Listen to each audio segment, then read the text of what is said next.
Prezados irmãos e irmãs que aqui se encontram na comunidade da Mãe Rainha para esta Santa Missa das 9 horas da manhã, prezados internautas que nos acompanham neste momento pelas redes sociais, hoje, dia 24 de maio de 2020, nós temos a alegria de celebrar o Dia Mundial das Comunicações. Hoje, então, nós celebramos esse meio de comunicação, sobretudo a internet, que tem favorecido para que tantas pessoas nesse tempo de pandemia participem das Santas Missas. Celebrar as comunicações sempre foi muito importante, mas agora, no tempo em que estamos vivendo, é mais importante ainda. E merece inclusive nosso louvor, as nossas orações, por todos os padres, por todas as comunidades, por todas as pastorais de comunicação no Brasil e no mundo inteiro, que durante essa pandemia ajudaram os fiéis a participarem da Santa Missa, transmitindo nas redes sociais as celebrações, por todos aqueles que fazem da comunicação um meio de evangelizar. Vamos agora, como forma de agradecimento, dar uma calorosa salva de palmas.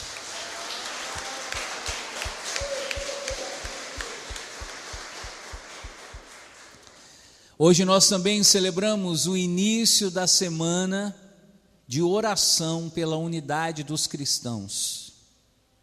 Essa semana de oração, que começa hoje, vai até o próximo domingo, tem uma finalidade só: rezar, orar, interceder para que os cristãos, ou seja, todas as igrejas que são de denominação cristã, que tem Jesus Cristo como Senhor, vivam unidas.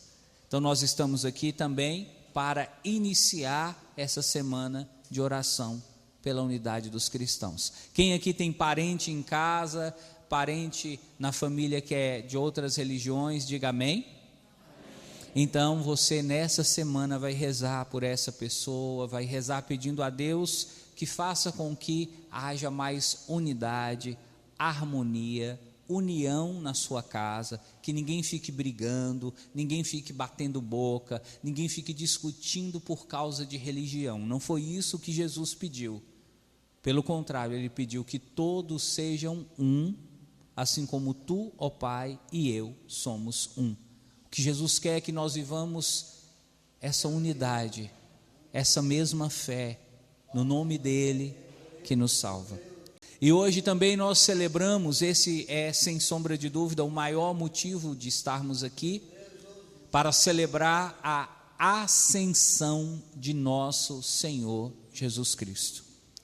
A data de hoje, a celebração de hoje é chamada Solenidade da Ascensão do Senhor. E o que nós estamos então comemorando hoje? O dia em que Jesus subiu para o céu. Na primeira missa que nós celebramos às 7 horas, nós falamos sobre os aspectos gerais dessa subida, dessa ascensão de Jesus. Aqui nessa missa, nós queremos falar especificamente sobre um aspecto que merece a nossa atenção. Jesus subiu ao céu quando havia se completado 40 dias que ele estava na terra ressuscitado. Vamos então colocar assim, para que você já possa começar a amadurecer esse raciocínio na sua mente. Jesus ressuscitou no domingo de Páscoa. E depois que ele ressuscitou no domingo de Páscoa, ele ficou mais 40 dias com os discípulos. E ao final desses 40 dias, ele voltou para o Pai. Raramente a gente para pensar em alguns detalhes que aqui nós vamos abordar, mas eu acho que são importantes, que são necessários para a nossa reflexão. Uma das coisas que eu gostaria de levar você a questionar: por que 40 dias? Por que Jesus subiu ao céu depois de 40 dias? Por que não 10? Por que não 30? Por que não 20? Por que não 50? Por que Jesus não esperou Pentecostes para subir ao céu? Ou por que Jesus não subiu ao céu logo quando ele ressuscitou? O que foi que aconteceu? Qual foi a motivação de Jesus para que ele ficasse mais 40 dias ressuscitado junto dos discípulos? Vários são os estudiosos, vários foram os santos, os teólogos que se debruçaram sobre esse assunto. Por que a ressurreição de Jesus aconteceu e ele ainda ficou mais 40 dias para depois subir aos céus? E a conclusão de que os santos chegaram foi uma conclusão muito bonita. Não foi por acaso. Os 40 dias que Jesus esperou para subir ao céu tem um sentido místico, pedagógico, catequético e até espiritual muito bonito para nós.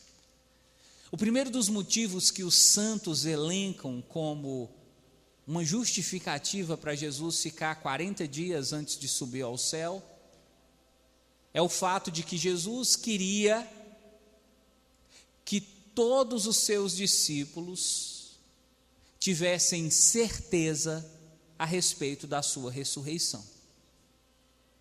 Você há de convir comigo que se Jesus tivesse subido ao céu no domingo de Páscoa, no mesmo domingo que ele ressuscitou, Tomé, por exemplo, teria perdido a oportunidade de ver Jesus ressuscitado. E muitas pessoas poderiam até dizer: os discípulos estão mentindo, os discípulos estão inventando, os discípulos estão sofrendo de um delírio, os discípulos tiveram um surto, estão vendo coisas onde não existem. Então perceba, Jesus quis ficar 40 dias para provar aos discípulos: eu ressuscitei. Então esse tempo utilizado por Jesus foi um tempo que poderíamos assim chamar probatório. O tempo que Jesus gastou para dar provas de que ele tinha ressuscitado, de que ele estava vivo, ele não era um fantasma, e que o mesmo que tinha sido crucificado agora estava restaurado, vivo, glorificado. Os santos também elencam outra causa. Jesus quis ficar mais 40 dias com os discípulos para poder instruir os discípulos, preparar os discípulos para o que viria a seguir. E o que viria a seguir? A subida de Jesus, a chegada do Espírito Santo, que vamos celebrar no domingo que vem, na solenidade de Pentecostes. Esses 40 dias que Jesus ficou foi o tempo que ele achou necessário para explicar aos discípulos o porquê que ele tinha que ir embora, o porquê que ele precisava de voltar para o Pai. Ele chegou a dizer no Evangelho de João: se eu não subir, se eu não for, o Espírito não virá. Então Jesus tinha que preparar o coração dos discípulos para esse grande momento da igreja, a chegada do Espírito Santo.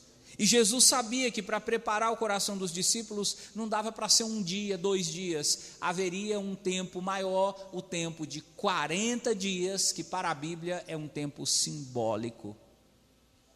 Foram 40 os dias que Jesus passou no deserto em oração. Foram 40 os dias que Elias passou no monte com o Senhor.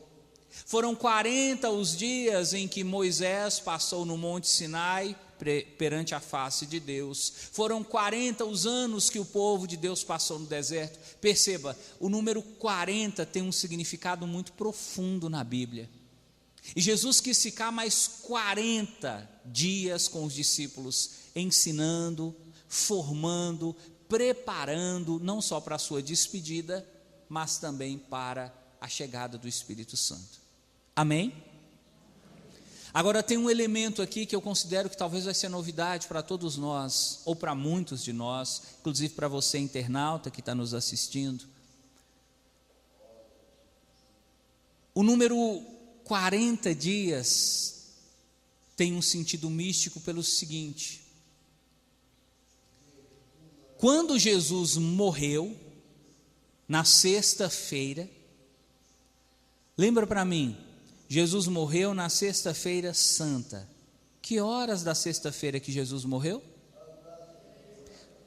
3 horas da tarde, ou às 15 horas.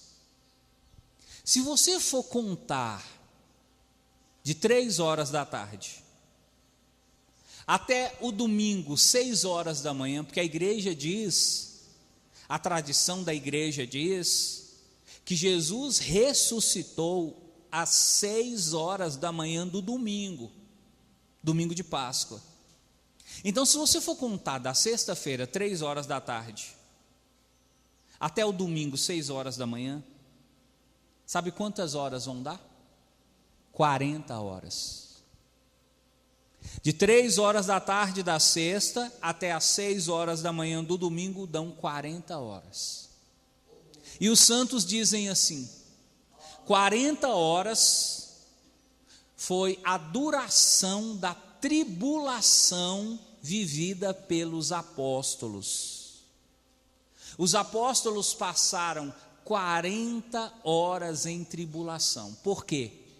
Assim que Jesus morreu, os apóstolos entraram num total desespero. E agora? O que vai ser de nós? Como que nós vamos fazer? Eles vão tentar nos matar também, nós temos que esconder, nós temos que correr. E agora? A nossa fé. Ele falou para a gente que isso não ia acontecer, ele falou para a gente que ele ia ficar vivo, ele falou para a gente não sabe o que vai acontecer, se ele vai ressuscitar, se ele não vai ressuscitar. E agora? Os discípulos entraram numa angústia, numa aflição, os discípulos entraram num sofrimento que durou 40 horas. Amém? Quando Jesus ressuscitou, ele ressuscitou sabendo dessas 40 horas de angústia, de choro, de tristeza. E ele quis ficar 40 dias para compensar essas 40 horas de tribulação sofrida pelos discípulos. A ideia de Jesus era mais ou menos assim: para cada hora que vocês sofreram por mim, eu vou dar um dia de consolação para vocês. Por isso foram 40 dias, porque Jesus quis consolar em matéria de dias a quantidade de horas de sofrimento, de tribulação dos discípulos. Em outras palavras, o que o Padre está querendo dizer para você? Que para Jesus, para a Bíblia, para Deus, para a igreja, as consolações são muito maiores do que as tribulações. As nossas consolações são maiores do que as nossas tribulações. Você pode repetir essa frase?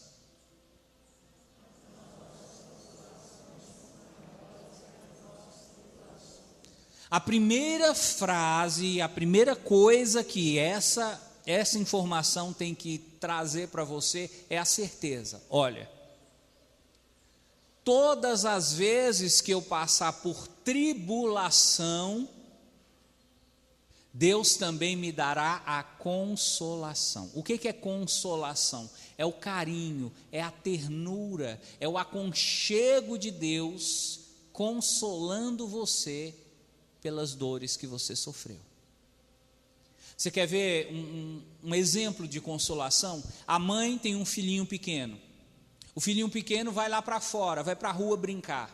E de repente o filhinho pequeno chega chorando, com o joelho todo ralado. O que a mãe faz? A mãe pega o filho, coloca no colo. A mãe limpa a ferida do filho. A mãe coloca ali um band-aid. A mãe abraça o filho, adula a cabeça dele, fala para ele: não chora não, meu filho, chora não, mamãe está aqui. Não pode falar como algumas mães, como a minha, por exemplo, que eu ficava com tanta raiva. Eu caía machucava, chorava, e ela olhava para mim e falava assim: pulou. E eu ficava pensando, mas não foi um pulo. Pulou, meu filho, não chora não, foi um pulinho que você deu. Eu falava: gente, eu estou com o joelho aqui estourado, minha mãe está falando que... Tem mãe que é assim, né? Mas o consolar de uma mãe é isso, é você abraçar o filho, você pegar o filho, colocar no colo, você enxugar as lágrimas do filho, isso é consolar. Jesus está dizendo que Deus faz isso quando nós passamos por tribulação. Então fique você sabendo, você também internauta, fique sabendo disso, todas as vezes que você estiver passando por tribulação, saiba, Deus irá com a consolação.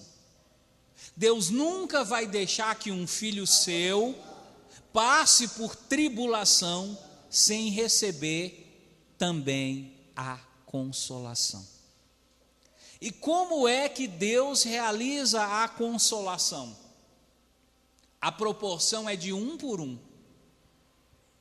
Você passou 1 hora de tribulação, Deus te dará 1 dia de consolação.